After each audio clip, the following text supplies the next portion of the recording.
अस्सलाम वालेकुम students, welcome back to another video. मेरा नाम मोहम्मद एजाज है और आप देख रहे हैं the world of physics and mathematics.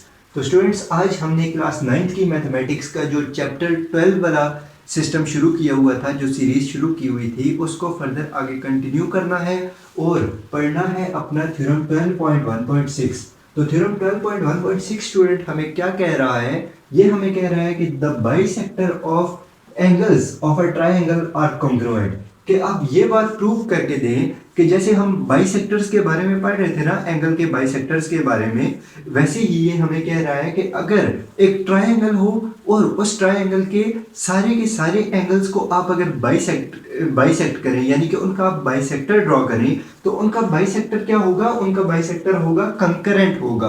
Concurrent का क्या मतलब होता है? इसका मतलब होता है कि एक पॉइंट के ऊपर मीट करेंगे वो तीनों के तीनों बाइसेक्टर्स। किस तरीके से मीट करेंगे, क्या ये सारी बात कहना चाह रहे हैं, वो चलिए यहाँ पर हम ड्रॉ करके देख लेते हैं। तो स्टूडेंट्स, ये कह रहा है कि आप सबसे पहले क्या कर दें, एक ट्रायंगल अगर ड्रॉ कर दें, लेट्स सपोज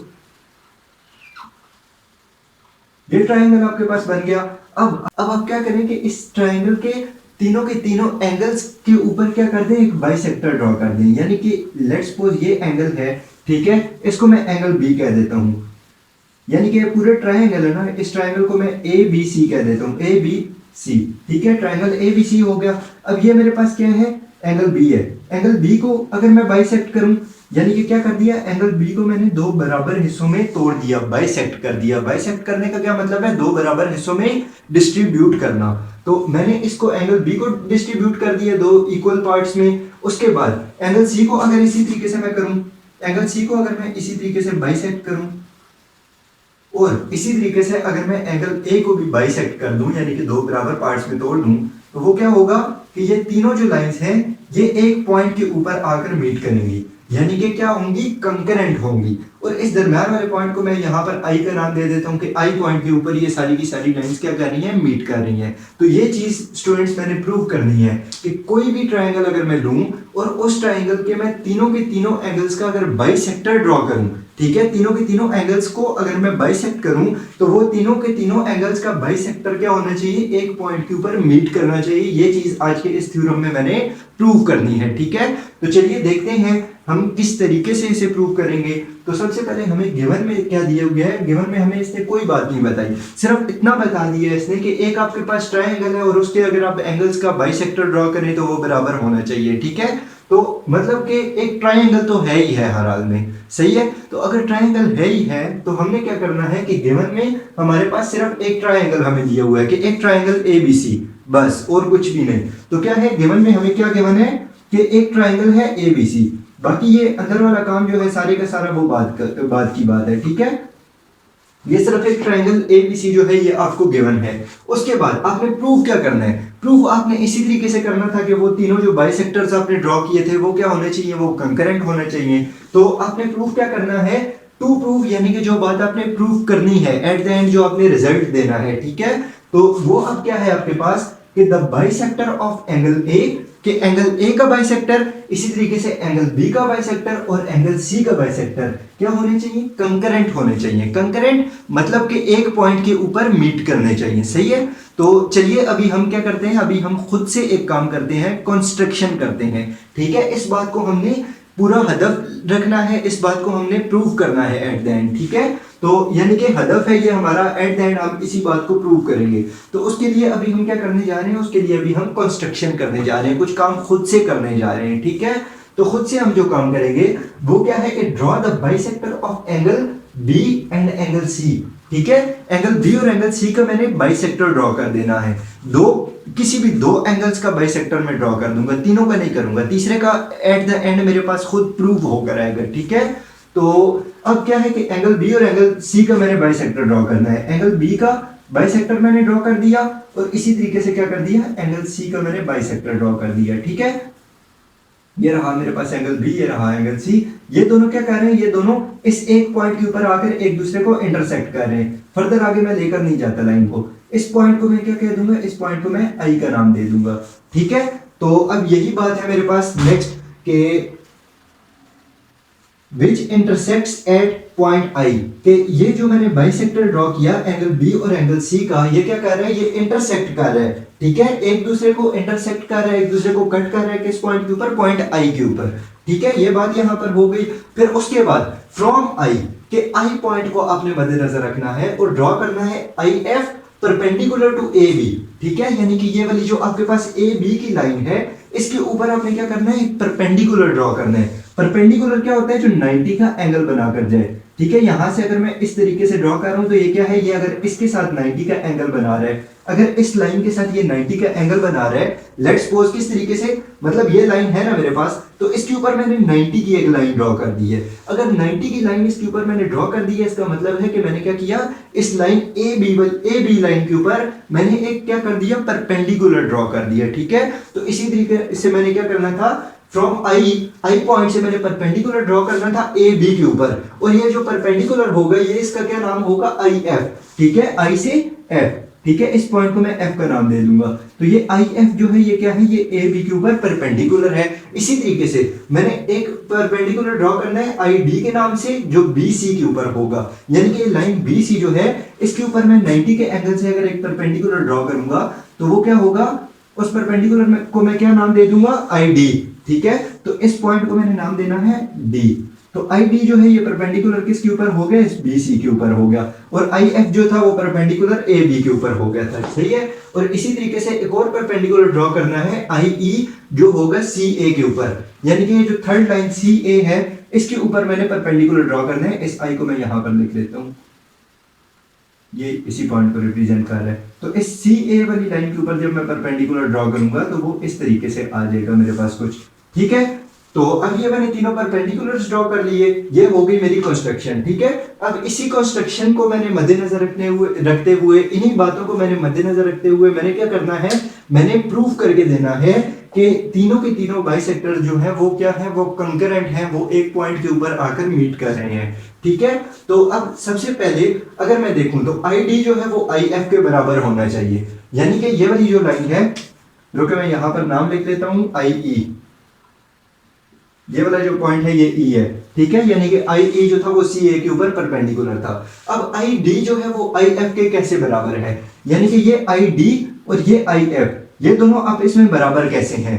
स्टूडेंट्स अगर आपको याद हो, ये से पिछले जो थ्योरम था 12.1.6 पढ़ रहे हैं ना, तो 12.1.4 जो था, ठीक है, उसमें आपने पढ़ा था कि ये इस किस्म की आपके पास डायग्राम थी, उसमें इस किस्म की आपके पास डायग्राम थी कि एक एंगल का जो बाइसेक्टर होता है, ठीक है, एक एंगल का जो बाइसेक्टर होता है उसके ऊपर अगर आप कोई भी पॉइंट ले लें तो वो पॉइंट क्या होता है, वो इक्विडिस्टेंट होता है उसकी आर्म्स से, ठीक है, यानी कि ये वाला डिस्टेंस, ये वाला जो डिस्टेंस है और ये वाला डिस्टेंस जो है ये बराबर होता है। ये बातें आपने अगर पढ़ी थी, मतलब ये उस थ्योरम में हमने प्रूफ की थी ये बात, थ्योरम 12.1.4 के अंदर, कि अगर आपके पास एक एंगल है, ठीक है, और उस एंगल का बाइसेक्टर आपने ड्रॉ कर दिया, तो बाइसेक्टर के ऊपर कोई भी पॉइंट आप ले लें, ठीक है, उसके बाइसेक्टर के ऊपर, यानी कि ये वाली जो बाइसेक्टर वाली लाइन है, एंगल को जो बाइसेक्टर कर रही है, बाइसेक्ट कर रही है जो एंगल को, उसके ऊपर अगर आप कोई भी पॉइंट ले लें, बेशक ये पॉइंट ले, बेशक ये पॉइंट ले, बेशक ये पॉइंट ले, कोई भी पॉइंट ले लें, तो उसका उस पॉइंट का इन दोनों आर्म्स से जो फासला होगा वो बराबर होगा, ठीक है। ये वाला फासला और ये वाला फासला जो होगा ये दोनों बराबर होंगे आपस में, इसी तरीके से ये वाला और ये वाला फासला बराबर होंगे। तो ये बात आपने प्रूफ की थी उस पिछले थ्योरम में। तो यहां पर भी यही वाला कॉन्सेप्ट यूज हो रहा है कि ये देखें, ये एंगल बी, ठीक है, एंगल बी का बाइसेक्टर आपने ड्रॉ किया हुआ, एंगल बी का आपने ये बाइसेक्टर ड्रॉ किया हुआ है, तो इससे इस बाइसेक्टर के ऊपर आपने एक पॉइंट आई ले लिया है, इस पॉइंट आई से ये डी का फासला और एफ का फासला क्या होने चाहिए, बराबर होने चाहिए। क्यों? क्योंकि ये बात हमने यहाँ पर प्रूव की थी अपने उस पिछले थ्योरम में। तो इसी वजह से हमने कह दिया कि आई से डी का फासला और आई से एफ का फासला क्या है, वो दोनों आपस में बराबर है। आई D is congruent with I F, ठीक है। और इसकी रीजन भी मैंने यही दे दी कि वो जो मेरे पास थ्योरम था, थ्योरम 12.1.4 जो था, उसकी स्टेटमेंट मैंने इसकी रीजन में लिख दी कि any point on the bisector of angle is equidistant from its arms, कि एंगल के बाइसेक्टर के ऊपर कोई भी आप पॉइंट ले लें, वो क्या होगा, वो उसकी आर्म्स से, एंगल की जो आर्म्स बन रही हैं, कि जो जिन दो लाइनों से मिलकर एक एंगल बन रहा है वो एंगल की आर्म्स है। यानी कि इस तरीके से ये अब क्या है, ये एक एंगल बन रहा है ना, तो ये एक एंगल अगर बन रहे हैं तो एंगल की आर्म्स जो है वो ये है, तो इन आर्म्स से जो है वो बाइसेक्टर के ऊपर कोई भी पॉइंट अगर आप ले लें तो इन आर्म्स से जो होगा उसका फासला बराबर होगा। ये बात आपने यहां पर लिख दी, ठीक है। अब इसी तरीके से जब आई डी और आई एफ आपस में बराबर हैं तो आई डी और आई ई भी आपस में बराबर होने चाहिए। आई डी और आई ई आपस में कैसे बराबर होंगे? क्यों? क्योंकि एंगल सी के बाइसेक्टर के ऊपर आ रहे हैं। ये एंगल सी के बाइसेक्टर के ऊपर एक पॉइंट आई है और इस पॉइंट आई से इस एंगल सी की जो आर्म्स बन रही है, एंगल सी की एक आर्म ये वाली बन रही है, एक आर्म ये वाली बन रही है, तो इस आर्म्स से जो फासला है इस पॉइंट आई का एंगल सी की निस्बत से अगर आप देखें तो फिर ये आई डी और आई ई जो है ये आपस में बराबर होने चाहिए। तो मैंने लिख दिया कि similarly I D is congruent with I E. सही है। अब आई डी और आई ई भी आपस में बराबर हो गए। तो अब जब आप देखें कि आई डी जो है, आई डी वाली जो लाइन है ये आई एफ के भी बराबर है और यही वाली लाइन आई ई के भी बराबर है, यानी कि ये आई डी जो है ये आई एफ के भी बराबर है और यही आई डी जो है वो आई ई के भी बराबर है। तो जाहिर सी बात है जब ये वाली एक लाइन इसकी भी बराबर है, यही वाली एक लाइन इसकी भी बराबर है, तो ये वाली जो आपस में जो दोनों लाइंस हैं इनको भी बराबर होना चाहिए। यानी कि इक्वल की एक साइड अगर बराबर है, यहां पर भी आई डी है, यहां पर भी आई डी है, तो दूसरी साइड को भी बराबर होना चाहिए। I F is congruent with I E, तो ये मैंने यहां पर लिख लिया, ठीक है। Therefore I F is congruent with I E, और इसकी रीजन दे दी कि दोनों जो हैं each is congruent to I D, कि दोनों जो है वो आई डी के बराबर हैं, लाइन आई डी, ठीक है। अच्छा, फिर उसके बाद अब जब हमने कह दिया कि अब ये तीनों जो है बराबर है, मतलब आई डी आई ई के बराबर है, आई ई जो है वो आई एफ के बराबर है, लास्ट में अब जो मुझे पता चला कि आई एफ और आई ई आपस में बराबर है, आई एफ और आई ई जो है ये आपस में बराबर हैं। अब यहां पर मैं यूज करने जा रहा हूं थ्योरम 12.1.5, ठीक है। इससे पिछला थ्योरम वो उसकी स्टेटमेंट अब यहां पर यूज होगी।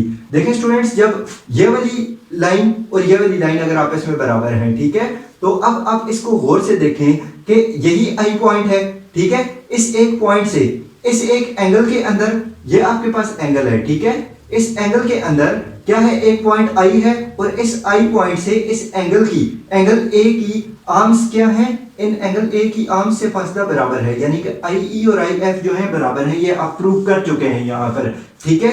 तो आई ई और आई एफ बराबर हैं और आई जो है वो पॉइंट है इस एक एंगल ए के अंदर, ठीक है। तो अब ये आप इससे ये इस बात का अंदाजा लगा सकते हैं कि ये दोनों अगर डिस्टेंसेस बराबर हैं तो क्या होना चाहिए कि ये एंगल ए के बाइसेक्टर के ऊपर आए, ये पॉइंट जो आई होना चाहिए ये एंगल ए के बाइसेक्टर के ऊपर होना चाहिए, ठीक है। ये जो आई पॉइंट है ये एंगल ए के बाइसेक्टर के ऊपर होना चाहिए हर हाल में, तब ही ये पॉसिबल है कि आई ई और आई एफ जो है वो बराबर हों, ठीक है। और यही बात आपने अपने थ्योरम 12.1.5 के अंदर प्रूव भी की थी। तो इसी वजह से आप कह रहे हैं, जब आपको पता चल गया कि आई एफ और आई ई आपस में बराबर हैं, तो इसी वजह से आप कह रहे हैं कि so point I is on the bisector of angle ए, कि इसी वजह से क्या है कि आई जो पॉइंट है, ये वाला जो आई पॉइंट है, ठीक है, ये किसके ऊपर है, ये एंगल ए के भी बाइसेक्टर के ऊपर है। एंगल ए को बाइसेक्ट करके जो लाइन आएगी उसके ऊपर ये वाला पॉइंट आई आएगा। क्यों? क्योंकि इसका आर्म से जो फासला है वो क्या है, वो बराबर है। और यही चीज आपने यहाँ पर मतलब अपने इस पिछले थ्योरम के अंदर प्रूव की थी। अगर आपने नहीं देखी वो वीडियो तो बेशक आप देख भी लें। पिछले दोनों थ्योरम्स अगर आप देख कर आएंगे तो ये आपको बहुत अच्छे से समझ आएगा, और अगर नहीं भी देख कर आएंगे तब भी मैं कोशिश कर रहा हूँ कि आपको अच्छे से इंशाल्लाह समझ आ जाएगा यहाँ पर।